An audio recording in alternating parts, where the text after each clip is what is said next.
Bom dia, senhoras e senhores. Verificado o quórum regimental estabelecido no artigo 52 do Regimento Interno do CRT Ceará e amparado pela Portaria 158, de 12 de junho de 2020, que regulamenta a realização de sessão de julgamento não presencial por meio de videoconferência, eu, Manuel Marcelo Augusto Marques Neto, presidente desta sessão de julgamento, declaro aberta a 18ª sessão ordinária virtual, realizada por videoconferência da primeira Câmara de Julgamento do Conselho de Recursos Tributários do Estado de Ceará, Fortaleza, 6 de abril de 2021.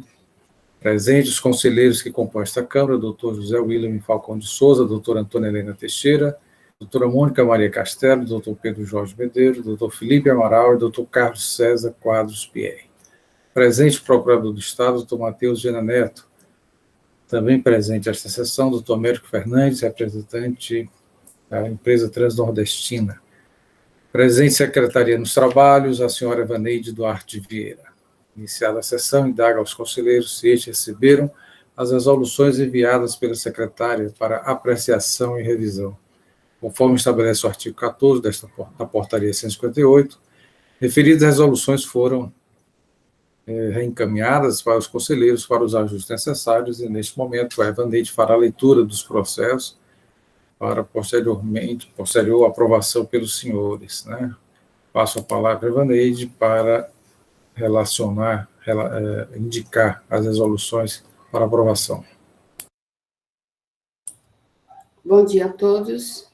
Foram enviadas as resoluções referentes aos seguintes processos. Da relatoria da doutora Mônica Maria Castelo, processo de número 1/3086-2017, processo 3085-2017, processo 6241-2017, processo 6242-2017, processo 1123-2018 e processo 1124-2018. Da relatoria da doutora Antônia Helena Teixeira Gomes, processo 1/779-2012, processo 1/3430-2019. Da relatoria do doutor Pedro Jorge Medeiros, processo 1/516-2018, processo 3171-2017, processo 3170-2017, processo 5160-2017, processo 6212-2017, processo 480-2017, processo 829-2018, processo 3696-2017. Da relatoria do Dr. Saulo Gonçalves Santos, processo 773-2017, processo 772-2017, processo 3172-2017 e processo 3173-2017. Da relatoria do Dr. José William Falcão de Souza, processo 3721-2017, processo 3722-2017, processo 6243-2017 e processo 6244-2017. Foram esses, senhores.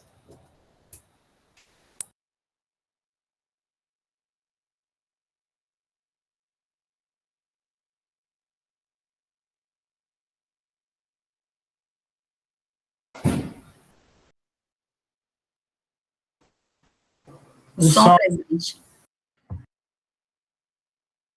Sim, desculpe. Com relação a alguma observação feita nos processos, alguma observação, alguma alteração, não havendo, esses processos irão constar na ata de amanhã. A Evaneide fará agora a leitura da ata da 17ª sessão para que os senhores possam aprovar. Com a palavra, Evaneide.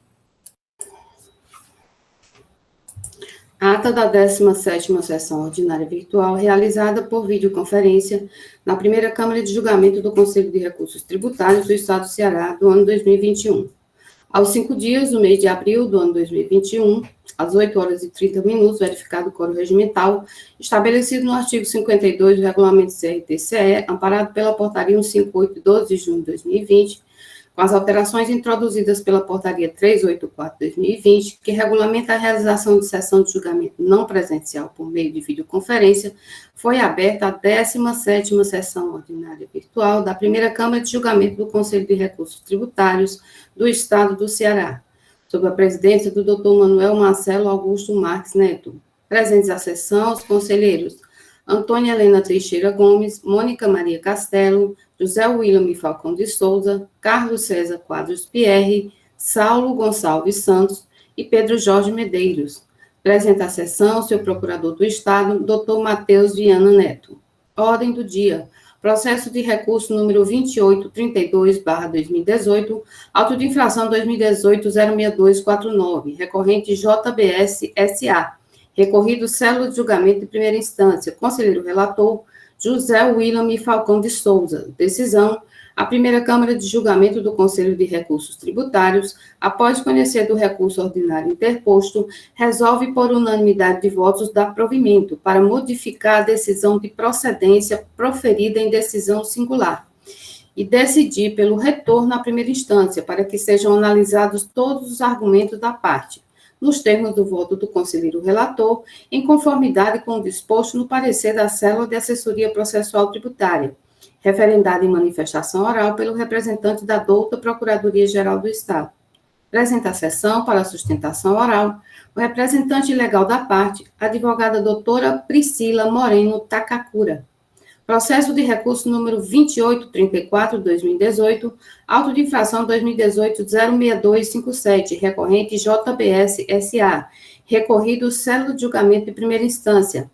Conselheiro relator, Saulo Gonçalves Santos. Decisão. A primeira Câmara de Julgamento do Conselho de Recursos Tributários, após conhecer do recurso ordinário interposto, resolve preliminarmente em relação às nulidades suscitadas pela recorrente. 1. Nulidade da decisão recorrida por falta de fundamentação legal. 2. Erro de capitulação e omissão na identificação da fundamentação legal. Preliminares afastadas por decisão unânime. Multa de caráter confiscatório, afastada por força do artigo 48, parágrafo 2º, da Lei 15.614/2014. No mérito, decide por unanimidade de votos a conversão do processo em realização de perícia, para que sejam verificadas se as perdas e sinistros indicadas pela recorrente estão regularmente escrituradas na escrita fiscal e contábil do contribuinte, e se foram considerados no levantamento fiscal do auditor, conforme os quesitos a serem formulados em despacho elaborado pelo conselheiro relator. O representante da Procuradoria-Geral do Estado manifestou-se em sessão favorável à realização do trabalho pericial. Presente à sessão para sustentação oral o representante legal da parte, advogada Natália Maria de Almeida Reboredo. Processo de recurso número 2835/2018, auto de infração 2018-06260, recorrente JBS SA, recorrido célula de julgamento de primeira instância, conselheiro relator Saulo Gonçalves Santos. Decisão. A primeira Câmara de Julgamento do Conselho de Recursos Tributários, após conhecer do recurso ordinário interposto, resolve preliminarmente em relação às nulidades suscitadas pela recorrente. 1. Nulidade da decisão recorrida por falta de fundamentação legal. 2. Erro de capitulação e omissão na identificação da fundamentação legal. Preliminares afastadas por decisão unânime. Multa de caráter confiscatório, afastada por força do artigo 48, parágrafo 2º, da Lei 15.614/2014. No mérito, decide por unanimidade de votos a conversão do processo em realização de perícia, para que sejam verificados se as perdas e sinistros indicadas pela recorrente estão regularmente escrituradas na escrita fiscal e contábil do contribuinte, e se foram considerados no levantamento fiscal do auditor, conforme os quesitos a serem formulados em despacho elaborado pelo conselheiro relator. O representante da Procuradoria-Geral do Estado manifestou-se em sessão favorável à realização do trabalho pericial. Presente à sessão para sustentação oral o representante legal da parte é o advogado Dr. Tiago Ross Nonato. Processo de recurso número 2833/2018, auto de infração 2018-06255, recorrente JBS SA. Recorrido célula de julgamento de primeira instância. Conselheiro relator, José William Falcão de Souza. Decisão: a primeira Câmara de Julgamento do Conselho de Recursos Tributários, após conhecer do recurso ordinário interposto, resolve por unanimidade de votos acatar o pedido de realização de perícia, para que sejam identificadas as operações de transferências entre estabelecimento do mesmo titular e de outros fornecedores, conforme os quesitos a serem formulados em despacho elaborado pelo conselheiro relator. O representante da Procuradoria-Geral do Estado manifestou-se em sessão favorável à realização de perícia. O conselheiro Saulo Gonçalves Santos votou favorável à realização de perícia, porém com a ressalva de que o seu voto se deu em virtude do princípio da colegialidade. Presente a sessão para sustentação oral o representante legal da parte, o advogado Dr. Diógenes Teófilo de Jesus. Era isso, senhores. Senhores, eu indago se há necessidade de alguma alteração ou correção na ata que foi lida. Parece que não, então a ata aprovada. Passaremos, então, para a ordem do dia e anuncio o processo de recurso de número 6074/2017, auto de infração 2017-17174, recorrente Transnordestina Logística S.A., recorrido, sério julgamento de primeira instância, conselheiro relator, doutor Carlos César Quadros Pierre. Aqui, acho que há um equívoco, né, que foi parcial procedente, então recorrente os dois, Transnordestina e sério julgamento. E a assessoria processual tributária também indica parcial procedência. Esse processo ele foi sobrestado no dia 9 de outubro de 2020, e eu fui procurar saber o motivo. O contribuinte não tinha sido regularmente intimado. Havia um pedido de sustentação oral, e hoje ele retorna, inclusive com a participação do doutor Américo Fernandes. Então, passo a palavra ao conselheiro relator, e no momento oportuno concederei a palavra ao representante da parte, doutor Pierre. Muito obrigado, senhor presidente. Bom dia a todos. Bom dia, colegas conselheiros, conselheiras, doutor Matheus, representante da Fazenda, e doutor Américo, representante da parte. O processo, ele não traz grandes complexidades, por isso eu vou ser bastante sucinto no relatório, mas se houver necessidade eu leio o relatório completo. O processo trata de omissão da escrituração, de omissão de informações na FD, das entradas do ano de 2012, de janeiro de 2012 a 12 de 2013. O auto foi lançado em 2017 e a penalidade aplicada do 123.8L na forma anterior, apenas um percentual do valor omitido na escrituração. A defesa centrou os seus argumentos, primeiro, na existência da decadência, entendendo que parte já estaria decaído, tendo em vista que a ciência se deu em 2017 e se refere a período de janeiro a agosto de 2012. Também argumenta que exerce transporte de carga e que escriturou e transmitiu todas as notas fiscais elencadas. Além disso, argumenta que houve um equívoco no levantamento fiscal e a nota fiscal 3187 constou repetido no levantamento 2 vezes e que, por isso, o auto deveria ser anulado em virtude da metodologia aplicada.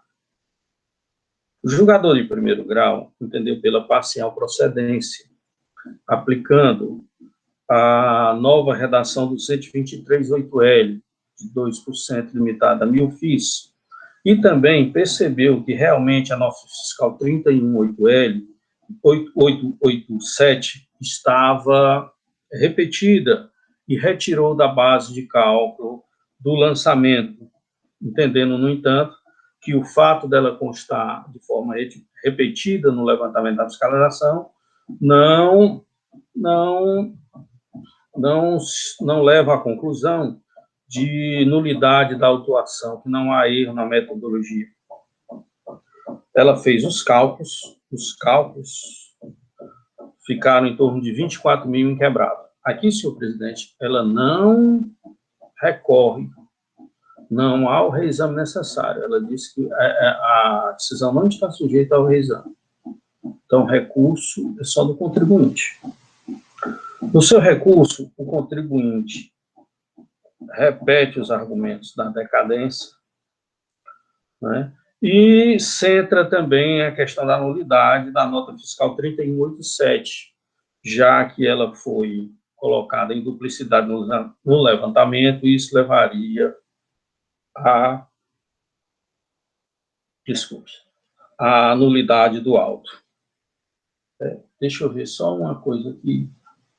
Eu acho que teve também sobre a questão. O levantamento fiscal seria incompleto e falho, portanto, viciado, em virtude da duplicidade. Argumenta também sobre a verdade material. Em suma, é essa. O parecer, por sua vez, certo? Ele informa que o julgador de primeiro grau já havia retirado da base de cálculo a nota fiscal 3187, que isso não seria caso de nulidade ou autoinfração, em razão dessa duplicidade de nota dentro do levantamento, mas ele também informa que houve um erro no julgamento de primeiro grau na soma. O julgador de primeiro grau, ele entendeu que seria aplicado o 123.8 na nova redação e fez os cálculos. Contudo, quando ele foi somar, deu 24 mil quebrado. O parecer, quando ele foi somar, ele percebeu que tinha 25.710,35, um pouquinho a mais. A questão aqui, senhores, é o seguinte, além desses argumentos do contribuinte, é que o julgador de primeiro grau entendeu que não seria o caso de reexame, então não há o reexame, né? E houve esse erro na soma. E o parecer informa esse erro e eles concluem para dar provimento ao reexame necessário, que não existe, certo? Aumentando um pouquinho a multa de 24 mil quebrado do julgamento de primeiro grau para 25. No resto, ele afasta os argumentos do contribuinte. Todos afastam a decadência, em virtude de se tratar de obrigação acessória, do julgamento como parecer, e informam que, no parecer, que como a nota fiscal também já foi retirada da base de cálculo do lançamento, essa metodologia não é falha, isso é apenas um erro sanável, e, portanto, não há nenhuma nulidade. Esse é o relato sucinto dos autos, senhor presidente. Obrigado, Carlos Perry. Da forma regimental, desculpa, passa a palavra ao doutor Matheus Viana Neto, procurador do Estado. Muito bem, senhor presidente, senhores conselheiros, doutor Pierre, grande relator, Felipe, de volta, né, doutor Felipe? Seja muito bem-vindo. Bem, senhores, como já pontificou no início, doutor Pierre, é uma questão simples. A falta de escrituração referente às aquisições de mercadorias. Não houve a escrituração. A aplicação da penalidade, por falta de escrituração, não é aquela que a Procuradoria defende, que seria a 8G, mas a 8L, que está proposta, que é o entendimento já do Conselho Superior, da Câmara Superior, sobre essa matéria, aí o entendimento deve ser aplicado, a penalidade aí sugerida. As correções foram feitas no parecer, em que identificou a duplicidade de nota fiscal, e a nota fiscal foi retirada, e, efetivamente, ela não é causa de nulidade, porque é uma simples exclusão. Quer dizer, isso não invalida, não nulifica o lançamento, porque é um procedimento simples, é quase que uma soma, só uma soma, a retirada, soma ou, no caso aí, uma subtração. Então, não há invalidade do lançamento por conta disso. Quanto à decadência apontada pela parte, também se trata de descumprimento de obrigação tributária acessória, portanto, não há de ser aplicado 150, parágrafo 4º. E, finalmente, a questão muito interessante, que é destacada pelo doutor Pierre, que é a inexistência de recurso oficial chamado, né, o reexame necessário. Não há reexame necessário. Ora, se não há reexame necessário, é evidente que aquela decisão que foi tomada pelo julgador singular não pode ser modificada com base no reexame necessário. Ela pode ser modificada com base nos argumentos suscitados pelo contribuinte em seu recurso voluntário. E em seu recurso voluntário, ele fala da duplicidade da nota fiscal, que já foi excluída, ou que está sendo excluída, e fala da decadência, que também não há de ser aplicada, e da nulidade do lançamento por conta da duplicidade. Essas são as questões suscitadas. E a Procuradoria, como já se manifestou anteriormente, entende que todas devam ser afastadas. Diante desses elementos, a Procuradoria, então, sugere que seja declarada parcial procedência na forma dos cálculos já demonstrados pela consultoria, na planilha que ela junta aos autos, ou que ela junta ou que ela faz na sua manifestação. É nesse sentido que a Procuradoria se manifesta, senhor presidente. Obrigado, doutor Matheus Viana. Então, da forma regimental, passo a palavra ao doutor Américo Fernandes para fazer a sua defesa referente ao processo em discussão. Doutor Américo Fernandes, encontra-se presente?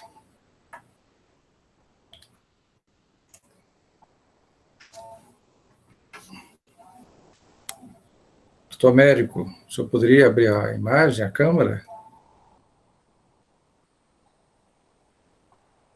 Não conseguimos escutá-lo.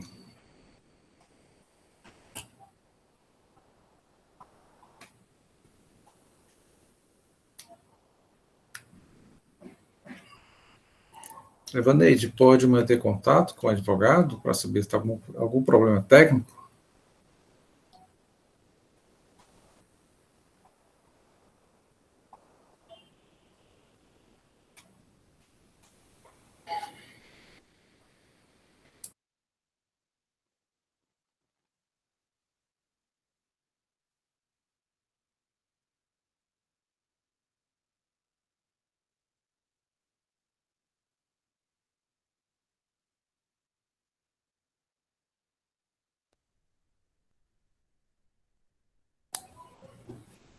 Doutor Américo Fernandes, nos escuta?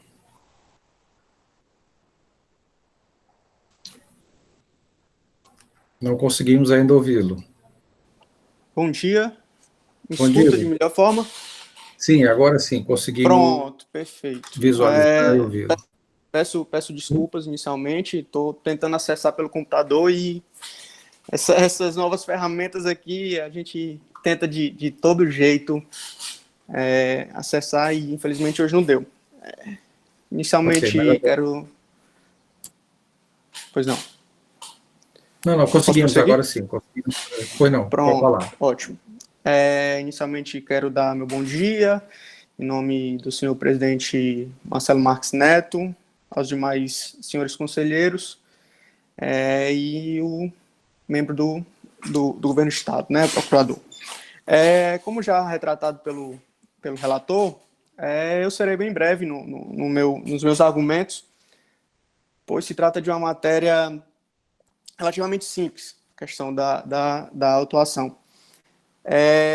O ponto que eu vou destacar nesses meus argumentos é simplesmente a questão da decadência, tá? Conforme a gente ouviu aí do nobre relator Pierre, houve uma adequação em primeira instância, foi modificado o valor da multa de R$ 417.833,50 para R$ 24.063,87. Mas o que acontece é que, mesmo assim, esse novo lançamento foi baseado dentro do período que nós já entendemos como decaiu, né? Com base prevista no artigo 150 do CTN, parágrafo 4º. E aqui eu peço a liberdade para ler o artigo, que se trata nos seguintes termos. O lançamento por homologação, que ocorre quanto aos tributos cuja legislação atribui ao sujeito passivo o dever de antecipar o pagamento, sem prévio exame da atividade administrativa, opera-se pelo ato em que a referida autoridade, tomando conhecimento da atividade assim exercida pelo obrigado, expressamente homologa. O que acontece? A empresa, ela necessariamente, ela pelo seu tipo de serviço, ECNAI, ela tem que declarar e apresentar suas notas fiscais e recolher o tributo, tá? E, nesse sentido, as declarações e as notas fiscais foram feitas da maneira correta, foi recolhido o tributo de maneira correta e houve esse auto de infração com os argumentos no auditor fiscal, tá?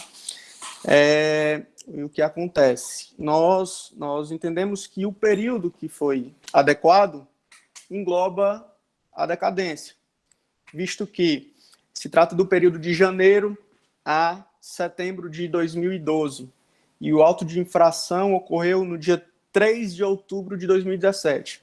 Portanto, mais de 5 anos após o fato gerador, né, que é a homologação por lançamento por homologação, no caso. E nisso, assim, senhores conselheiros, a gente tem diversos entendimentos, inclusive no CONAT, diversas decisões, diversos julgados, e também se trata de um tema pacificado no Superior Tribunal de Justiça, tá? Com relação a essa questão do prazo decadencial. Peço a liberdade aqui para ler uma única decisão dentre aquelas apresentadas no nosso recurso ordinário, que se trata exatamente, ou então, de um caso análogo ao caso aqui tratado, tá? A 38ª sessão ordinária, que ocorreu em 24 de 5 de 2011, processo número 1/578/2009, auto de infração 2008, 18353, tá? Eu vou antecipar e ler a ementa, que se trata de CMS, falta de recolhimento. 2. Auto de infração proveniente de falta de recolhimento de ICMS decorrente da emissão do documento fiscal com redução da base de cálculo não prevista na legislação. Recurso voluntário conhecido e provido. Auto de infração extinto por unanimidade dos votos e em face da decadência do crédito tributário, por força do artigo 54, inciso 1º, a linha C da Lei 12.732/97, a qual foi reformada a decisão condenatória de primeira instância, contrariamente ao parecer da consultoria tributária, adotado pelo representante da Procuradoria do Estado-Geral, decisão amparada no artigo 54, inciso 1º, a linha C da Lei 12.732. Então, assim, sendo breve e não tomar os tempos dos senhores, nós entendemos a empresa que se trata de um lançamento referente a um período que já houve a decadência, tá? E que, no caso, entendemos pela improcedência total do auto de infração. Eu encerro aqui minhas palavras e agradeço a oportunidade. Obrigado, doutor Mério, pela sua participação. Processo em discussão, senhores. Com a palavra, o doutor Pierre, e posteriormente o doutor William Falcão. Bom, na sustentação oral, o contribuinte centra na questão da decadência, pelo teor dos julgamentos do STJI, se percebe que a falta de recolhimento aqui é obrigação acessória, o nosso contencioso já encontra pacificado que é obrigação acessória, a decadência é regida pelo 7.3. Né? Então, por essa razão, a decadência eu entendo como afastada. Aqui, o que me chama a atenção e que eu gostaria da opinião dos senhores é uma questão mais processual. O julgamento de primeiro grau ele não foi submetido ao exame necessário. Deveria ser, mas não foi. Certo?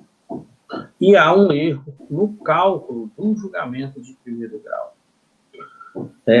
Confessando a minha inexperiência nesse quesito, dentro do CONAT, aquela informação dos cálculos, ele faz parte do julgamento, ou é apenas uma informação que pode ser, inclusive, checada e modificada pela autoridade lançadora, no caso, pelo núcleo?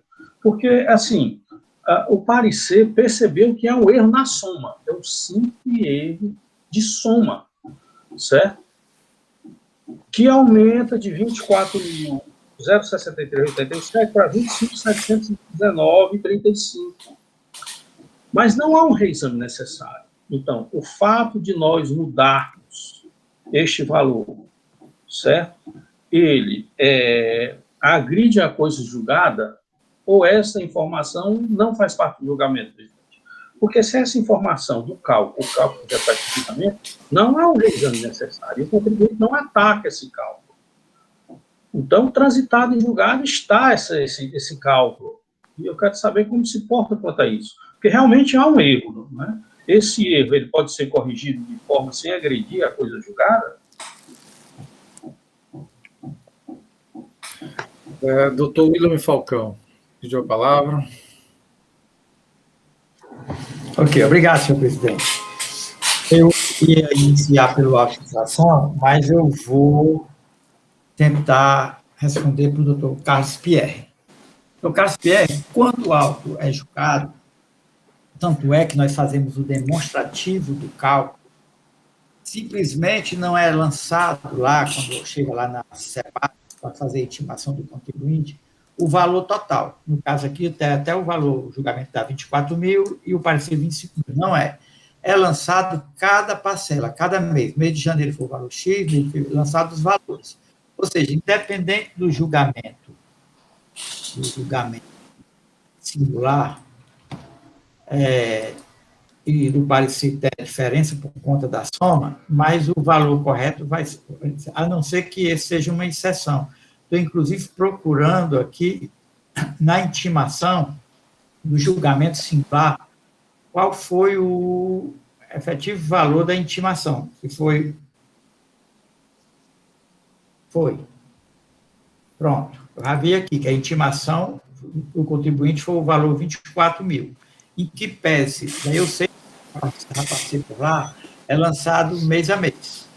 A Evaneide faz também esses lançamentos baseados no demonstrativo das resoluções, né, Evaneide? Também você faz.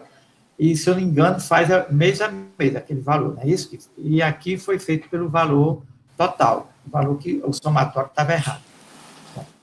Mas a intimação é do meu conhecimento até eu passei por lá, que é feito o lançamento mês a mês. Então, feito mês a mês, o problema da soma estar errada não teria, né, esse tipo de problema. Sei que lá corrigiram alguma coisa para ficar no valor total, lá no julgamento, mas eu não sei assim. Mas o valor foi, estou vendo aqui a intimação. Mas vamos agora para o início, o que é que eu ia falar. A questão do reexame necessário. Até no começo, o presidente dizia, aqui recorrente são os dois, recuo são os dois. Entendeu que, por conta da parcial procedência teria. Mas veja bem, o auto de infração é deixar de informar na FD. Alguns fiscais colocam o 723.3G, outros o 123.8L. No caso concreto aqui, o fiscal que fez esse auto de infração lançou o 123.8L da Lei 12.670/96, alterado pela Lei 16.258/2017, que é o quê? 2% limitado a 1.000 FIIs. Mas, na hora que ele foi aplicar a multa, ele aplicou a multa de 10%. Pegou a base de cálculo, 4.178.335,05, aplicou 10%, deu 417.833,50. Ou seja, ele sugeriu a penalidade 123.8L, no entanto, estava na mente o 3G, aplicou o 3G, né? O 10% aqui. E a julgadora não foi atrás dessa questão, né? Levantou essa questão, eu que estou percebendo que foi isso, e ela viu 8L e ela aplicou 10%, e ela corrigiu, aplicando 2% limitado a 1.000 FIIs, ela fez isso. E o parecer também fez isso. Por isso que ela não recorreu, porque tem um dispositivo lá no regimento, dizendo que a alteração da multa em decorrência da mudança da penalidade não impõe fazer o reexame necessário. Então, efetivamente, não tem um reexame necessário do julgamento. E o parecer também se confundiu achando que tinha reexame necessário, mas não tem reexame necessário. É isso. Quanto, senhor presidente, à decadência, o doutor Pierre já falou aí, da decadência, e o doutor Américo já deu um exemplo clássico daquilo que nós entendemos, né? Ele leu uma resolução que tem falta de recolhimento. Por que a falta de recolhimento? Porque o contribuinte declarou na nota fiscal imposto a menor do que o efetivamente devido. Ou seja, ele emitiu a nota, declarou o imposto, mesmo a menor, e recolheu aquele imposto, declarou aquela nota, e sendo cobrado por falta de recolhimento, é o 150, parágrafo 4º, não tem para onde correr. Por quê? Porque ele declarou para o fiscal a operação e recolheu o imposto, mesmo a menor. Mesmo a menor. Nós entendemos isso, né? É o 150, parágrafo 4º. Mas aqui não, o contribuinte não declarou as operações dele por FIS, sequer as operações, que é a obrigação acessória de declarar as notas fiscais. Ele não declarou, então não se aplica a regra 173. Ele tem que declarar as operações para o fiscal apreciar aquelas operações dele. Ele não declarou, não estava inscrita na FD. Então, não se aplica o 150, e sim o 173.1, nesse sentido, não tem aqui, não se operou a decadência de janeiro a setembro de 2012. É isso, senhor presidente. Pela ordem, doutor Felipe Amaral. Só lembrando, doutor William, que o provimento 0217, que trata dessa matéria, quanto da mudança apenas da penalidade, né? Doutor Felipe Amaral. Senhor presidente, colegas conselheiros, doutor Matheus Viana, colega advogado, que está em tribuna. Já contribuindo, doutor Pierre, acho que invocando até aqui o Código de Processo Civil, né, o 494, inciso 1, ele diz o seguinte, que se aplica subsidiariamente aos nossos processos administrativos. Publicada a sentença, o juiz só poderá alterá-la, inciso 1º, para corrigir de ofício ao requerimento da parte inexatidões materiais ou erro de cálculo. Então, assim, na própria visão da nossa legislação processual, o mero erro aritmético nos cálculos de condenação, no caso judicial, mas também vale para o processo administrativo, não ofenderia a coisa julgada, pode ser feito, inclusive, a qualquer tempo, né? Como já foram todos os parâmetros que norteiam a questão do crédito, foram consignados na decisão, entendeu que podemos aplicar até esse dispositivo do Código de Processo para realmente poder fazer essa correção, já que seria uma mera operação matemática, né, e não referente à condenação em questões de direito. É isso, presidente. Doutor Pierre, com a palavra. Doutor, acontece que aqui não é o próprio juiz, né? É o colegiado superior, a instância superior, e, diferentemente dos processos judiciais, esse cálculo aritmético, ele não conta lá, ele é feito posteriormente, é muito difícil, não sei, em algumas questões específicas, trabalhista e tal. Mas eu entendo o seguinte, nesse caso, senhor presidente, como é um erro de soma, e na realidade eu vou repetir os mesmos cálculos do primeiro grau, só a soma final que dará diferente, mas os números mês a mês serão os mesmos.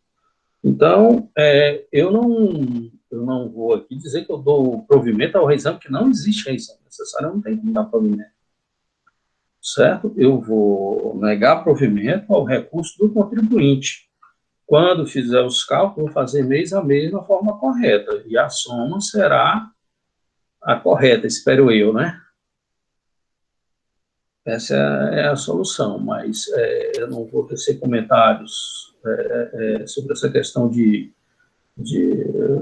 erro aritmético dentro da sentença, dentro do acordo. Doutor Pierre, parece que o parecer ele detalha, né? Mensalmente, faz o demonstrativo. O cálculo mensal é o mesmo, senhor presidente. Ok. A soma final é que dá diferente. Mas o cálculo mensal é o mesmo. Perfeito. Mais algum conselheiro quer discutir o processo? Doutor Matheus, quer acrescentar alguma coisa ao que já foi discutido? Não, só dizer para o doutor Pierre aí que pode se socorrer do Hillary, que gosta muito de matemática. Qualquer dúvida aí com a matemática com o Hillary, né? É só uma consideração para aliviar, mas é isso mesmo que o doutor Pierre falou. Sem maiores considerações, senhor presidente. Obrigado, doutor Matheus. Lembrando, senhores, que há o pedido da decadência, né, formulado pela parte de janeiro a setembro de 2012, invocando 150 parágrafo 4 do CTN, e também nos autos, na nulidade com relação à duplicidade da nota fiscal, que parece que já foi, né, considerado o próprio cálculo, né, não repercute para a infração aqui indicada, né, doutor Pierre? Então, senhores, com relação às preliminares e ao mérito, alguma discussão adicional? Doutor Pierre, com a palavra. Senhor presidente, eu voto no sentido de afastar a decadência, por se tratar de obrigação acessória, com a aplicação do 73 do CTN. Também afasto o argumento da nulidade, que é um argumento da nulidade, em virtude da existência dessa duplicidade da nota fiscal 3187. Eu também afasto. Essas são as preliminares. Já devo indicar o mérito aqui, senhor presidente?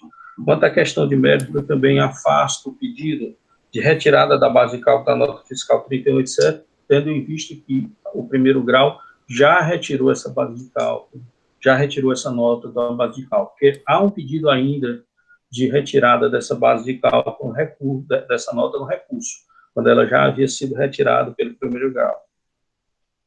Certo? Portanto, nego o provimento ao recurso ordinário. Senhores, algum voto em sentido contrário com relação à preliminar de decadência, de nulidade, no mérito ou parcial procedência, conforme os cálculos, né, demonstrados aí no parecer, que o doutor Pierre fará mensalmente, considerando, né, a penalidade, o limite de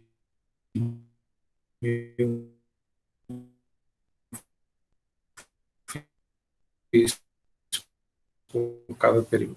Algum voto em contrário? Então, parcial procedente, modificando, né, aliás, aplicando a penalidade do 103.8L com a nova redação dada pela 16.258 de 2017, respeitando aí os limites estabelecidos a 1.000 FIIs, a 2%, limitado a 1.000 FIIs por período. Desculpe, senhor presidente, mantendo o julgamento de primeiro grau de parcial procedência, né? Isso. Sim, mantendo. É recurso ordinário, ele não é parcial procedente, é recurso ordinário. Ok, e tem essa questão, perfeito, é parcial procedência, modificando o lançamento original, né, aplicando a penalidade com a nova redação dada pela 16.258, a forma do julgamento singular, entretanto, há esse equívoco, esse erro de cálculo, como já mencionado. Senhores, dando prosseguimento à nossa pauta, nós temos mais um processo da Transnordestina, processo de número 6075.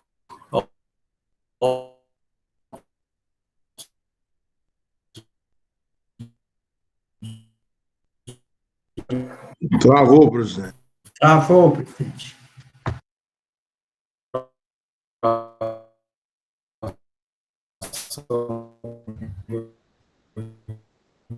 Doutor Marcelo, seu som está inaudível. Se o senhor quiser tirar a imagem, acho que a gente consegue ouvir melhor. Eu já retirei a imagem. Consegue me ouvir? Bem, agora. Pronto. Ele está vendo aí uma interferência aqui que está prejudicando um pouco.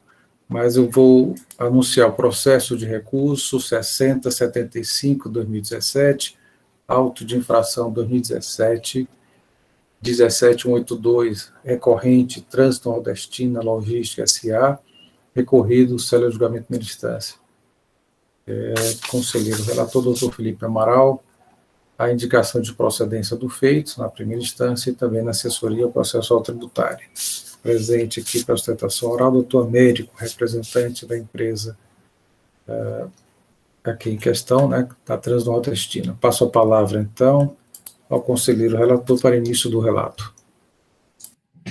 Senhor presidente, colegas conselheiros, doutor Matheus Viana, procurador, Eva Neide, advogado, presente aqui também ao julgamento, muito bem-vindo. Senhor presidente, trata-se de uma ação fiscal em que o contribuinte foi autuado pelo seguinte relato: falta de recolhimento do ICMS relativo ao diferencial entre as alíquotas interna e interestadual. O contribuinte deixou de recolher o diferencial de alíquota entre as operações internas e interestadual de serviço de comunicação na modalidade de monitoramento e rastreamento de veículos e cargas, conforme relação de notas fiscais que anexou ao processo. Na hipótese, a empresa autuada é contribuinte do imposto, tendo contratado e consumido serviço de monitoramento e rastreamento de veículos e cargas da empresa Autotrack Serviços de Telecomunicações, a qual é domiciliada no Distrito Federal.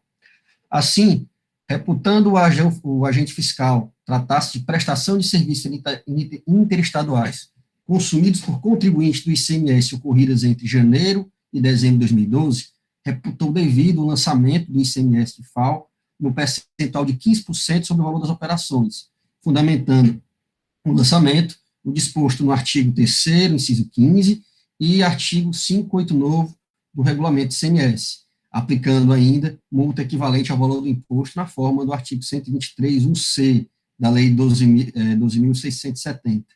Em sua defesa, senhor presidente, o contribuinte pede inicialmente a atribuição de efeito suspensivo, na forma do artigo 141, inciso 1 do CTN, pedindo a declaração de suspensão da exigibilidade do crédito tributário até o julgamento definitivo deste procedimento administrativo. Como matéria preliminar de mérito, suscita o contribuinte a decadência concernente ao período de janeiro a setembro de 2012, uma vez que o auto de infração apenas foi lavrado em 3 de outubro de 2017, após, portanto, o prazo de 5 anos para homologação tácita prevista no artigo 150, parágrafo 4º do CTN. No mérito, defendeu a impossibilidade de cobrança de diferencial de alíquota na hipótese de prestação de serviço, suscitando que tal exação violaria o disposto no artigo 189 e, consequentemente, o princípio da legalidade, ou seja, defende o contribuinte que não há previsão legal para a cobrança do diferencial de alíquota na hipótese de prestação interestadual de serviços tributados pelo ICMS. Por fim, pede a aplicação da verdade material para fim de julgar procedente a ação fiscal. Em julgamento de primeira instância, negou-se provimento aos fundamentos do contribuinte, mantendo-se a procedência da ação fiscal, destacando que, de acordo com a legislação pertinente, incide sim a aplicação do diferencial de alíquota nessas modalidades. Quanto à decadência, afastou-se por reputar aplicável ao caso a regra do artigo 173.1 do CTN, né? Pelo que também essa questão preliminar estaria afastada. No recurso interposto, o contribuinte reitera os argumentos citados em defesa, normalmente a decadência parcial e a ausência de exigibilidade do ICMS de FAO para as hipóteses de prestação de serviço, por ausência de previsão legal, o que violaria o princípio da legalidade. Em análise do recurso, a assessoria processual tributária opina pela manutenção da decisão de primeira instância, opinando ainda pelo desprovimento do recurso e manutenção do julgamento de procedência da ação fiscal. É o relatório, senhor presidente. Obrigado, doutor Felipe. Da forma regimental, passa a palavra ao doutor Matheus Viana Neto para a sua manifestação.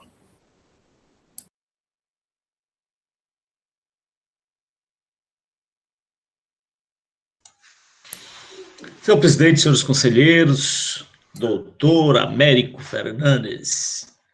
Muito bem.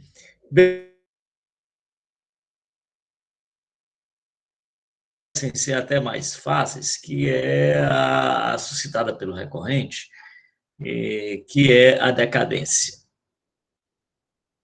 Bem, nesse caso, trata-se de lançamento de ofício, sim, mas, vejam, senhores, e aí tem um detalhe que me parece que é importante, que não posso deixar de apontar, é que essas operações foram registradas pela empresa, então ela declarou na sua escrita fiscal.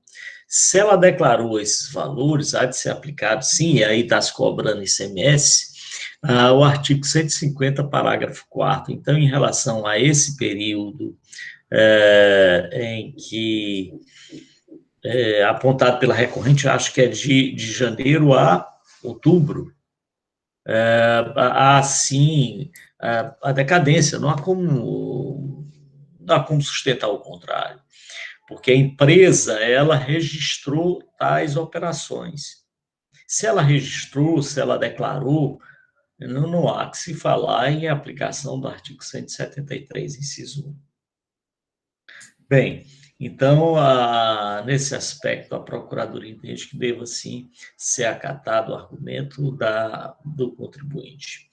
No que se refere à cobrança do diferencial de alíquota, há previsão na nossa legislação, inclusive na lei complementar, de que o ICMS é devido na aquisição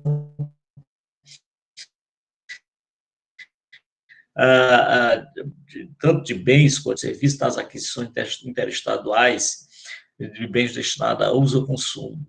Então, nesse aspecto, e esse tipo de serviço que é prestado, ele está sujeito à incidência do ICMS. Poderia questionar essa incidência se o serviço fosse exclusivamente intramunicipal, dentro do próprio município. Mas esse serviço, ele, na verdade, ele extrapola, ele é um serviço prestado em todo o país. Razão pela qual me parece que nesse aspecto, e aí vamos discutir, eu gostaria de ver até o argumento do doutor Américo, a questão da validade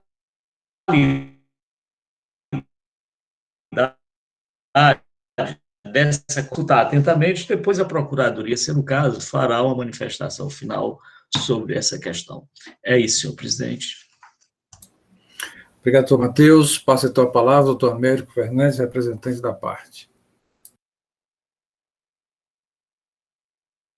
O seu microfone está desligado, doutor Américo. Obrigado, presidente. Estão me ouvindo? Sim. É porque eu estou aqui acompanhando pelo computador e a sessão está pelo celular. Mas vamos lá. Inicialmente, doutor Matheus, para mim, eu não sei se a minha internet ou a sua travou bastante enquanto o senhor estava falando, então muitas das partes eu não entendi. Tá? Mas eu vou apresentar meus argumentos e a gente pode discutir posteriormente. Basicamente, senhores conselheiros, aqui a gente está tratando de uma situação semelhante à situação anterior, quando se trata da decadência, né?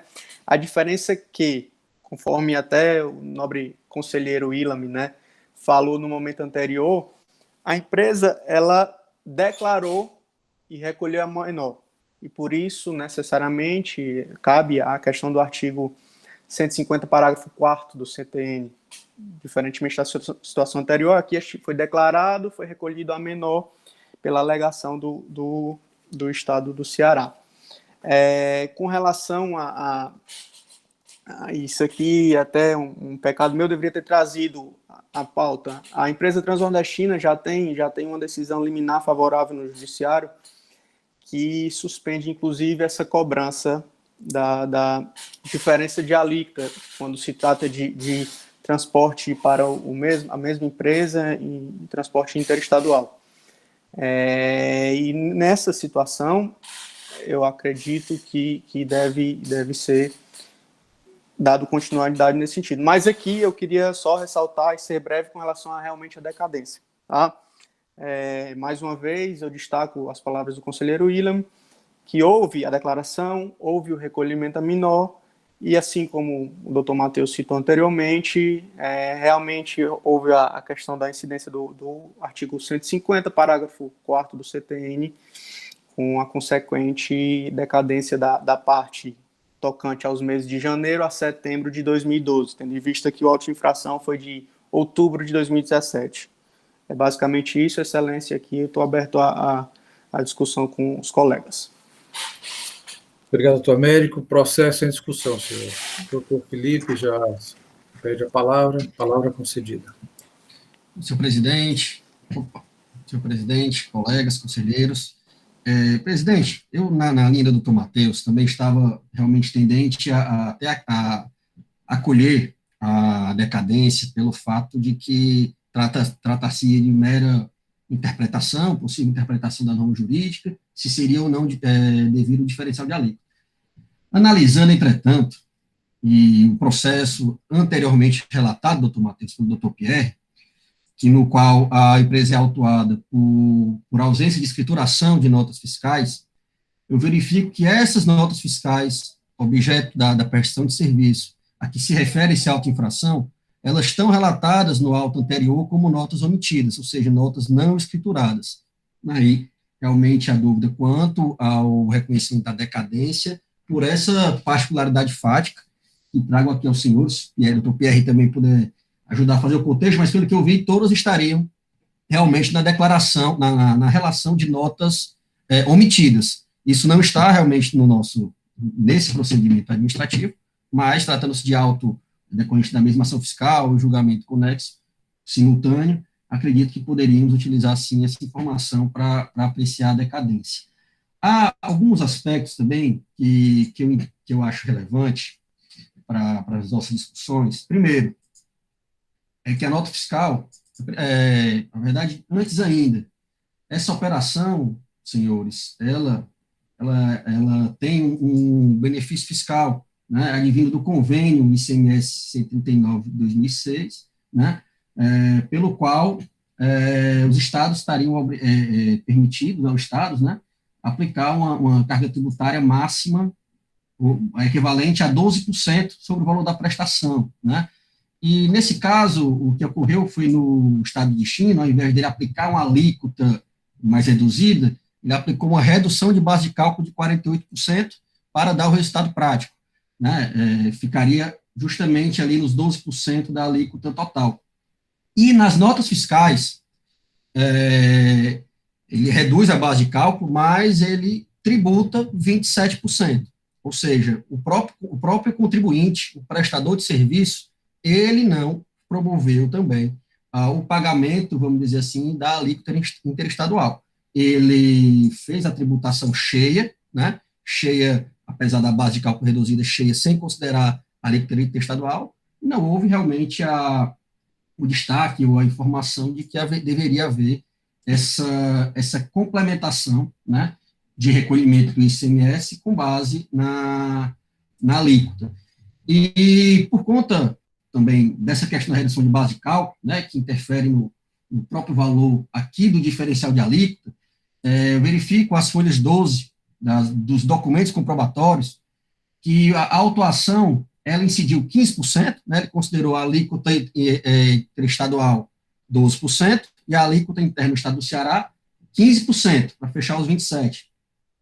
Sendo que ele utilizou justamente o valor total da operação, e não a base de cálculo específica descrita da nota fiscal, cuja operação ela tem o benefício. Então, na minha visão, mesmo que mantida essa questão do recolhimento, a base de cálculo deveria ser alterada aí para a base de cálculo constante na nota fiscal. Então, eram esses, presidente, alguns esclarecimentos de fáticos referentes ao processo em referência, para que a gente possa tentar julgá-lo da melhor forma. Obrigado, doutor Felipe. Doutor Pierre, teria alguma coisa a acrescentar? Sim, senhor presidente. Primeiro, com relação à decadência, o doutor Felipe sempre muito atento, mas eu estava aqui abrindo para saber como foi que o fiscal verificou a falta de informação da FD, porque pode estar devidamente escriturada e não está só informado na FD. Não há um auto de omissão de entradas, há um auto de falta de informação. Né? Então, acredito que foi devidamente escriturado e não foi informado na FD. Isso que me leva a crer. Senão seria um auto de omissão de entradas, né? E no caso aqui é um auto de falta de informação na FD das notas. Eu quero crer que pelo menos eu presumo, né? Assim, eu acho que a conclusão lógica, né, que não é de omissão de entrada, é que deve ter sido escriturado. Portanto, estaria presente a decadência, mas eu posso estar equivocado. Agora, tem uma coisa muito interessante aqui, que é essa questão de uma liminar dessa decisão judicial. E seria muito importante saber se essa decisão ela é anterior ao lançamento ou posterior, porque isso aí vai implicar diretamente na questão da suspensão da exigibilidade do crédito tributário, certo? E vai incidir, logicamente, vai repercutir na questão da multa. né? Se o contribuinte não tem essas informações agora, será que não seria o caso de suspender, senhor presidente? Até a próxima sessão, para que ele traga. Passar a palavra do doutor Américo para explicar e detalhar.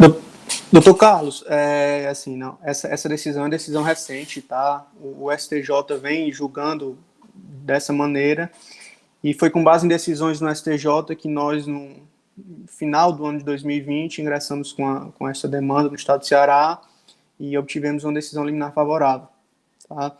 Assim como ingressamos os demais estados e que a Transnordestina trabalha, como Maranhão, Pernambuco, Piauí, estamos trabalhando no sentido de que também a gente consiga essas decisões. Mas, não, respondendo a sua pergunta, não é anterior ao auto de infração. Obrigado, doutor Américo. Doutor Pierre, com a palavra.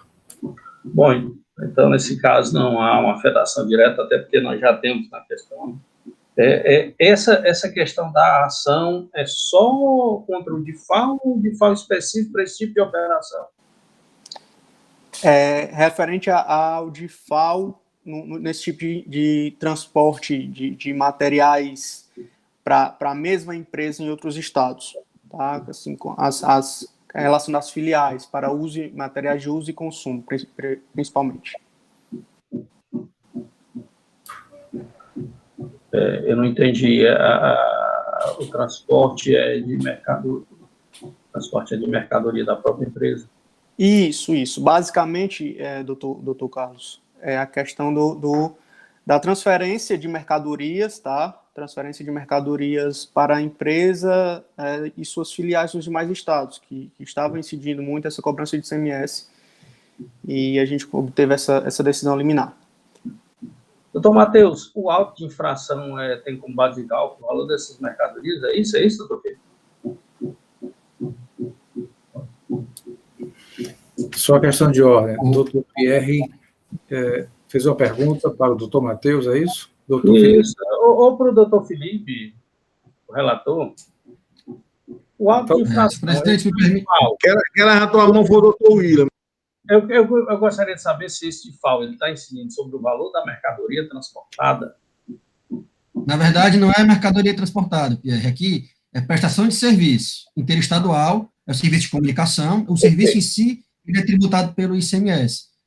Como eu estava tentando destacar, na própria memória de cálculo, o auto de infração está sobre o valor total do serviço. Muito embora essa operação, por força do convênio 136, ela sofre uma redução de base de cálculo, ou seja, a própria nota fiscal, embora ela destaque os 27% como alíquota sobre esse serviço, a base de cálculo não equivale ao valor do serviço, mas sim reduzido, que eu entendo que, caso mesmo que mantida a autuação, deva seguir a mesma sorte, né? Aplicar sobre a mesma base de cálculo e não sobre o valor total da operação, da prestação, no caso. Entendi. No caso, se for o caso, assim, a liminar deferida pelo contribuinte, ela não alcança que o auto de infração foi feito antes. Então, a multa é totalmente devida. Mas ele poderá suspender a sua cobrança, tendo em vista a liminar. Então, ele faz essa petição diretamente à Procuradoria ou à célula administrativa. Agora, o que eu tenho aqui, a questão unicamente é a decadência. Porque aqui se trata unicamente de um período, janeiro de 2012. O outro auto foi de falta de informação na FD. Certo? O contribuinte escriturou na sua contabilidade, mas não informou na FD. Então, doutor Matheus, nesse caso, porque o que o doutor Felipe alega é que não houve a declaração, mas houve, está contabilizado, ele não foi informado na FD. Permaneceria a decadência?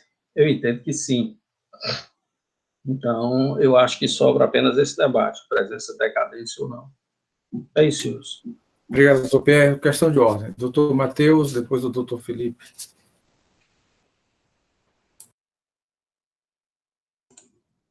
Doutor Felipe talvez possa até esclarecer mais alguma coisa logo aí a respeito desse assunto antes da manifestação.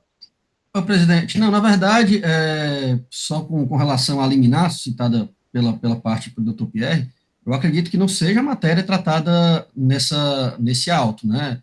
Efetivamente, aqui é um serviço interestadual prestado por terceiros, né, por outra empresa, e ao que está relatado, né, isso não consta nos autos, mas o advogado poderia trazer à tribuna, faz parte do julgamento ainda, era uma matéria que é diferente, são transporte de mercadorias entre empresa, matriz e filial. Então, acredito que não se aplique a jurisprudência narrada, a liminar descrita ao nosso caso.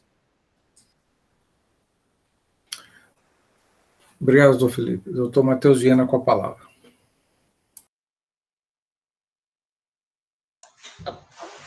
A gente pensa que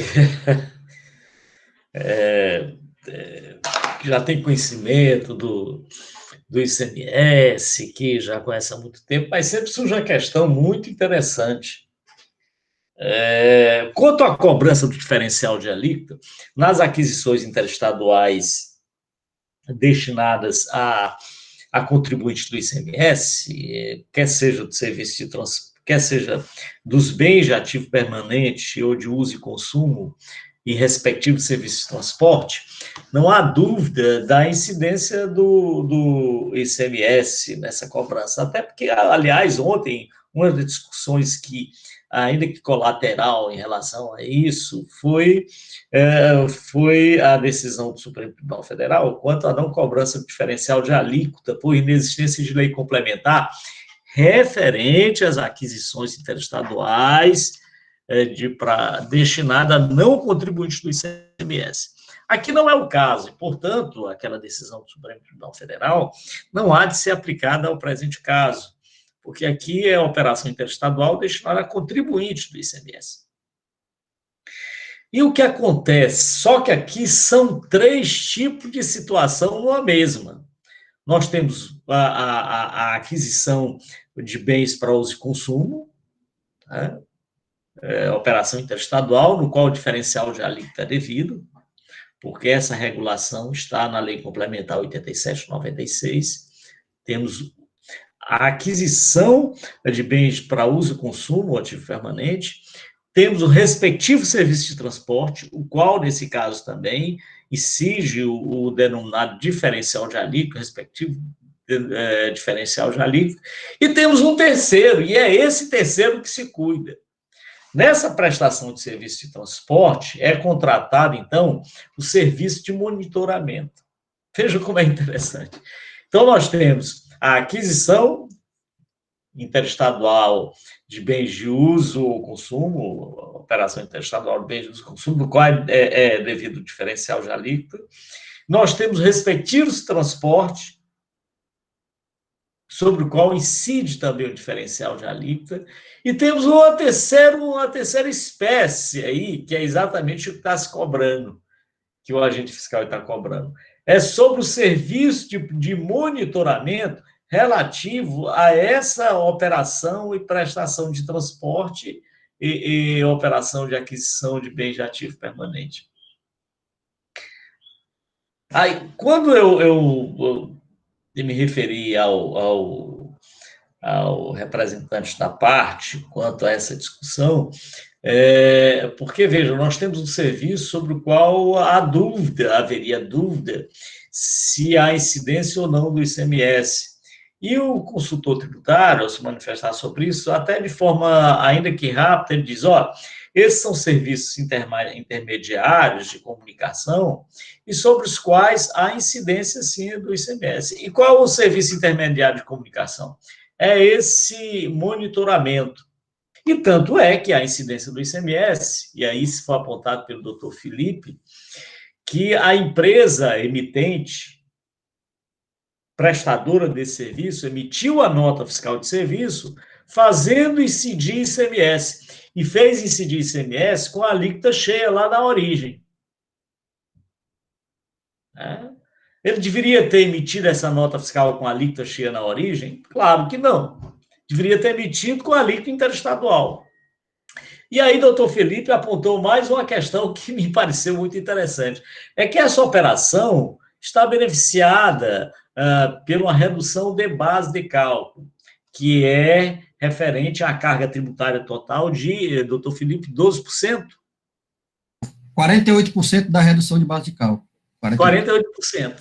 E, portanto, essa redução de base de cálculo deve ser aplicada tanto na origem quanto na cobrança do diferencial de alíquota.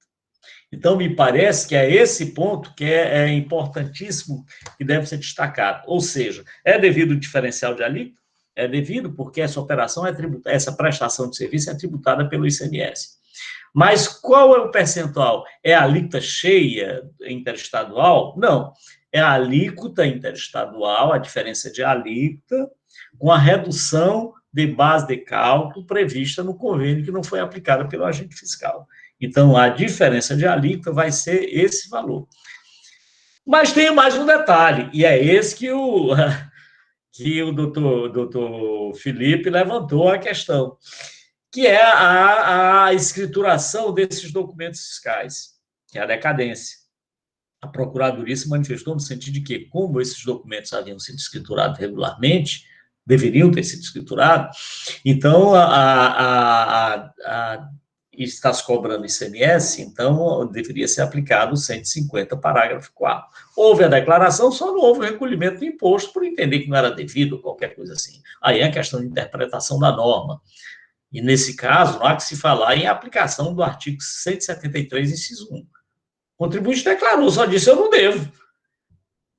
Tá? Então, não há que se falar no 173.1, mas sim no 150, parágrafo 4. Tá? Porque ele declarou. Pois bem, mas tem o detalhe interessante, é que o doutor Felipe vem e diz, o relator diz, olha, mas essas notas fiscais aqui são aquelas que foram objeto da autuação anterior que que os senhores acabaram de julgar, que é a falta de escrituração dessas notas fiscais. Portanto, o contribuinte não declarou, ele não escriturou. Mas, doutor Pierre vem e sustenta, não, mas ele declarou sim, até que está lá na contabilidade, então deveria ser aplicado.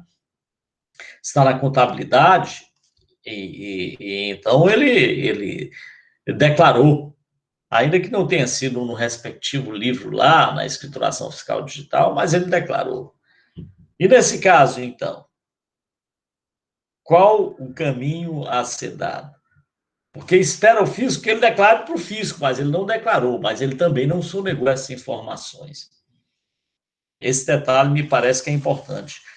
Se houve a escrituração contábil desses valores, ainda que não tenha sido no documento específico, na escrituração fiscal digital, que é assim que a Fazenda normalmente toma conhecimento, que ele declara para a Cefaz, mas se ele declarou na contabilidade, a contabilidade também é um livro que o Estado utiliza, fiscaliza, e que, portanto, ele não, de todo modo, não escondeu, ele declarou. Tanto é que a nossa legislação estabelece até uma minorante para aqueles casos, determinadas situações, em que o contribuinte, ele declara, diz, caso as operações tenham sido registradas na contabilidade, haverá uma redução do imposto, uma redução da multa, aliás. Por quê? Porque reconhece que a escrituração na contabilidade é um dever importante. E, portanto, nesse caso, e aí partindo para a conclusão, senhor presidente, nesse caso, se houve escrituração na contabilidade da parte, há de ser aplicado o mesmo princípio, não vejo por que não. Haveria de ser aplicado, então, o prazo decadencial do artigo 150, parágrafo 4º. E em relação à parcela anterior, a base de cálculo seria aquela que eu já apontei, a redução de base de cálculo com a alíquota correspondente, o diferencial de alíquota no que remanescer. É esse o entendimento da Procuradoria, senhor presidente. Mas é um caso muito interessante. Diretor Matheus, doutor Felipe Amaral, com a palavra. Presidente, mais um outro detalhe aí que o doutor Matheus chegou a puxar também, era justamente isso, né? Suscitar a questão da escrituração, porque dependendo do que interpretarmos de estar escriturado ou não, está escriturado só foi omitido em determinado documento eletrônico, a própria pena, ela pode sofrer uma readequação do tipo, né? A gente tem, a autuação foi de 100% do valor do imposto, previsto no 123.1c, né? Que fala, falta de recolhimento do imposto no todo ou em parte, inclusive o devido por substituição tributária, nas formas dos prazos regulamentares, em todos os casos não compreendidos nas alíneas D e E deste inciso, multa equivalente ao valor do imposto.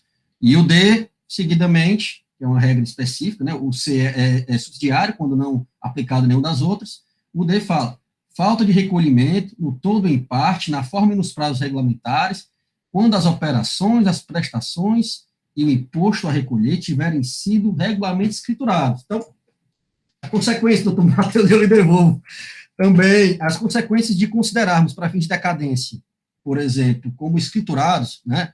É claro que aqui parece que há um rigor maior para a aplicação dessa redução, mas temos que botar em mesa, ela também, eventualmente, poderia implicar na aplicação da linha D. Doutor Matheus. Só que, nesse caso, doutor Felipe, a redução da multa, me parece, não seria a adequada, porque esse regularmente é quando o imposto, pelo menos, é calculado, né? Quer dizer, ele não chegou nem a ser calculado, ele não chegou nem a ser, na contabilidade, só ao registro, mas não há o cálculo do imposto, ele simplesmente se omitiu nessa parte, razão pela qual me parece que não seria o caso de aplicar essa penalidade. No caso da decadência, a Procuradoria se manifestou pela decadência, porque, de qualquer sorte, esse documento, a contabilidade, são elementos que são utilizados pela Fazenda para fim de fiscalização, normalmente. Então, por isso. Mas, quanto à questão da regularmente escriturado, a escrituração na contabilidade, ela é uma minorante só, e não uma exclusão de culpabilidade. Razão pela qual me parece que não é o caso aí de aplicar essa minorante.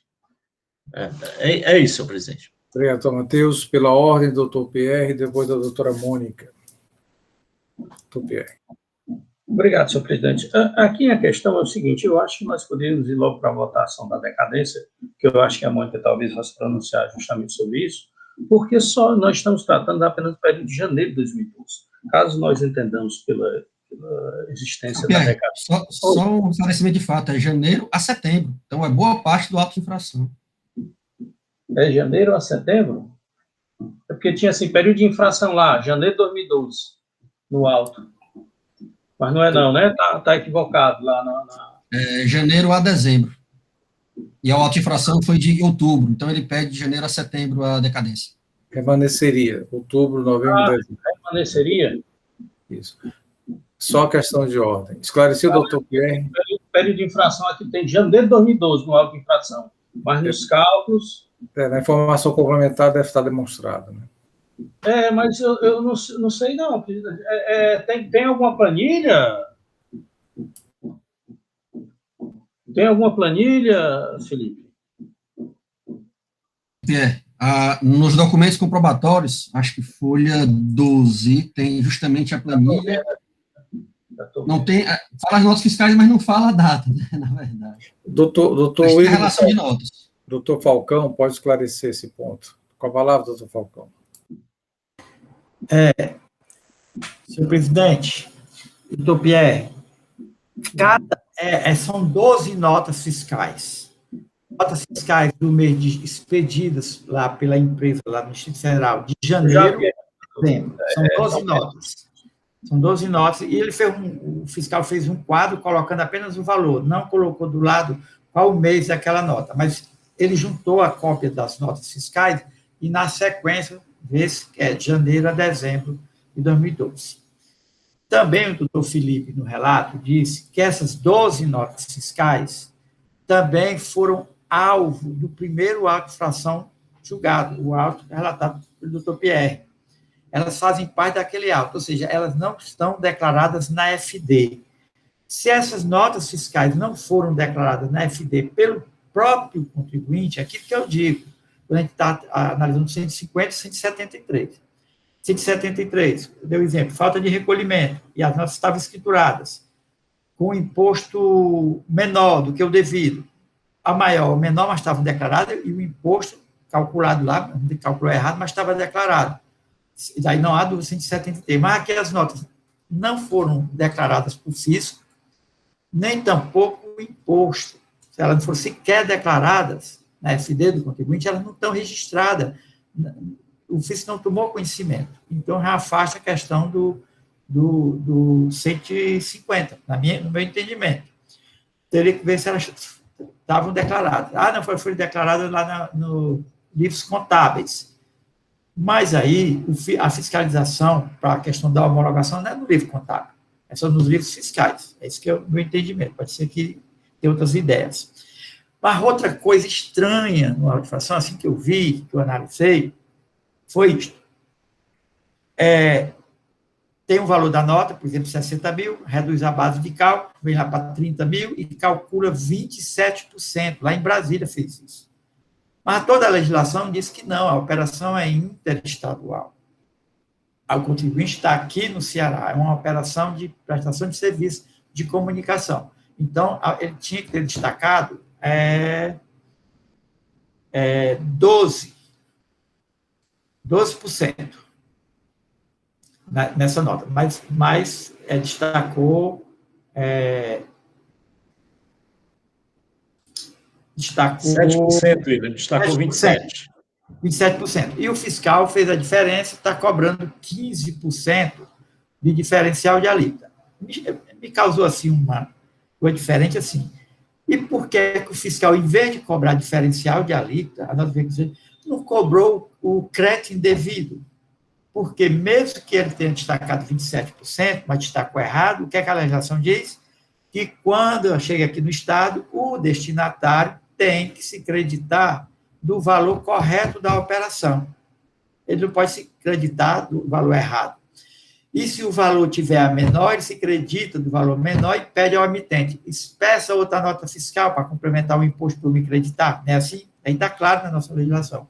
Aí eu fiquei... Mas, doutor William, só interrompendo, me permita, mas é que o agente fiscal não foi verificar se a empresa tinha ou não direito a esse crédito. Aliás, ele nem chegou a tocar nesse ponto, a não ser que tenha outro auto posterior.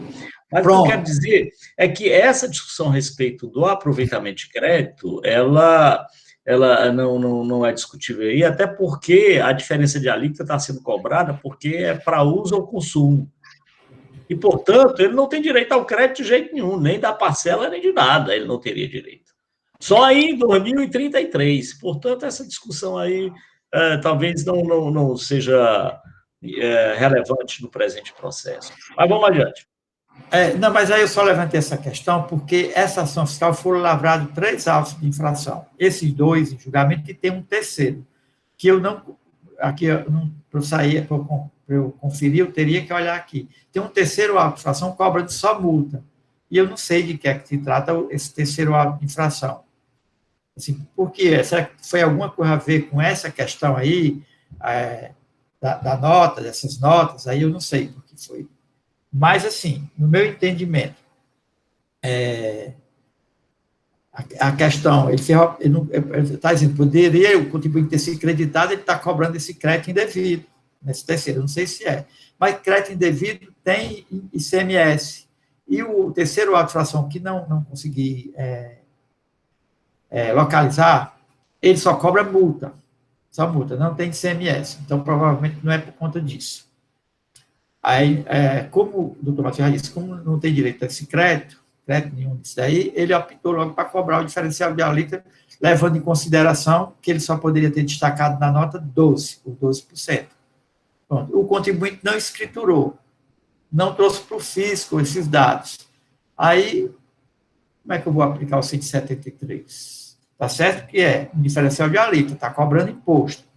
Aí já vem a questão, cobrando imposto, vamos ver o 173, mas ele não declarou sequer as notas fiscais para o fisco.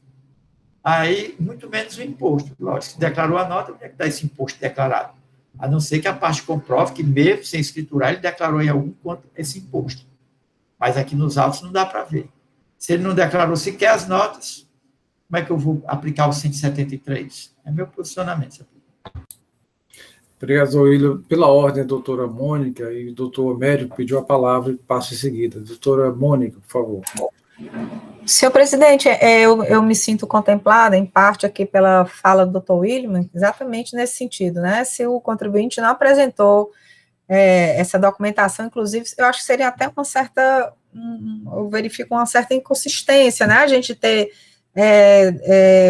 refutado a questão da decadência com base na mesma documentação, são os mesmos documentos. Esses documentos não foram escriturados, né? Então, não cabe realmente, né, essa questão da decadência. Mas o que me chamou também a questão foi assim, como é que se sabe que está na contabilidade? O doutor Pierre afirmou que existe essa informação? Existe a informação de que está na contabilidade? Ou é só uma suposição, doutor Pierre? É só uma suposição. Não, Uma então... suposição. Tem a falta de informação na FD de declaração. De onde foi que veio essas informações? O fiscal não informa.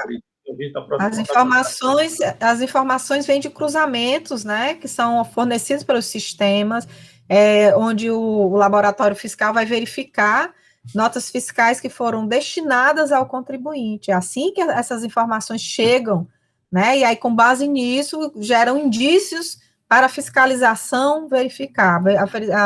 A fiscalização verifica que essas notas fiscais, de fato, não foram registradas, e além de não terem sido registradas, não recolheram imposto. Então, eu entendo que não tem como afirmar que está na contabilidade para poder sugerir essa redução ou a aplicação da decadência, né?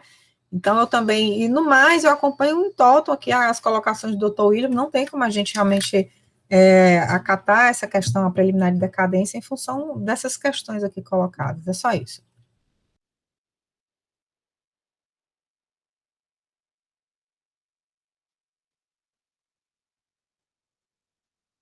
Eu estou com um problema na conexão. Vocês escutam? Vai ter que ligar, tirar o teu vídeo, presidente, para ver se melhora o som.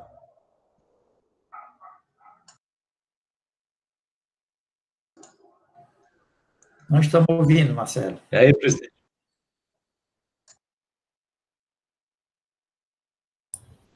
Eu estou passando o link, pessoal. Acho que ele vai entrar pelo celular. Está com problema na internet. Só um instante. Pronto, restabeleci já, né? Já consegui. Eu escutei, doutora Monge, a sua participação, mas foi na hora que caiu aqui a conexão. Pela ordem, o doutor Américo queria se manifestar. Por favor, doutor Américo. Senhor presidente, era só questão de ordem mesmo, com relação, quando o doutor Carlos Pierre falou do período, que era só janeiro, logo abaixo no próprio auto de infração, quando se trata de outras informações, tem lá, se tratando do período de janeiro a dezembro de 2012. Ok. Então, esclarecido. Então, senhores, para objetivarmos aqui a nossa sessão, também eu acho que já foi amplamente debatido, discutido. A setembro de 2012. Passo a palavra para apreciarmos essa preliminar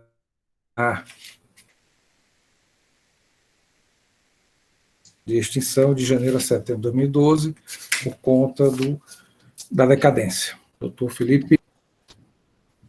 Senhor presidente. Vocês escutam? Pois não. Presidente, realmente discussões aqui foram... Só a palavra.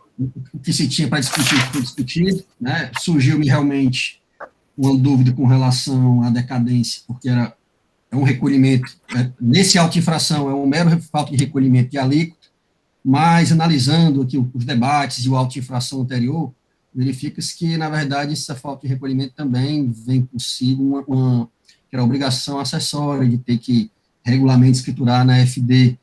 Então, nesse caso específico, eu estou afastando a preliminar de decadência. Então, com fundamento no 731, é isso, doutor Felipe Amaral? Ok. Perfeitamente. Vou colher o voto dos demais conselheiros. Doutor Pierre, como vota?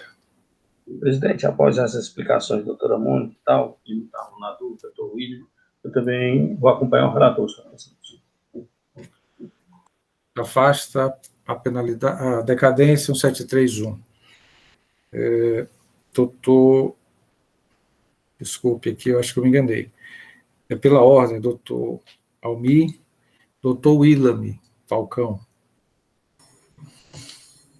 Acompanho o voto do relator, senhor presidente. Doutora Helena, Eu também acompanho o voto do relator, senhor presidente. doutora Mônica, Acompanho o relator, presidente. doutor Pedro, Com o relator, presidente. Com o relator. pronto, e o doutor Pierre, né? Bom, senhores, com relação à decadência, afastada por decisão unânime com fundamento 1731 do CTN. Além da decadência, existe outra preliminar, doutor Felipe? Não, senhor presidente, tem da Doutor decadência. Felipe? Ok. E com relação ao mérito? Senhor presidente, com relação ao mérito, pelo que coloquei também na explanação inicial, do parcial provimento apenas para readequar a base de cálculo de incidência do diferencial de alíquota, respeitando a redução de base de cálculo de 48% do nota fiscal, nas notas fiscais. Todos entenderam essa questão do cálculo do diferencial de alíquota, ou seja, utilizando o mesmo critério por força do convênio 79, se eu não me engano, né? É isso? Alguma dúvida, senhores, com relação à parcial procedência, considerando que o cálculo o mesmo utilizado quando da redução, né, a aplicação da redução da base de cálculo em função do convênio 79/2006, se eu não me engano. Alguma discussão? Então, como vota o conselheiro relator? Voto para dar parcial provimento ao recurso, contribuinte, presidente, para, embora reconhecendo devida ao diferencial de alíquota, adequar a base de cálculo de sua incidência, respeitando o benefício fiscal da redução de base de cálculo descritos nas notas fiscais correspondentes. Algum voto em sentido contrário, senhores?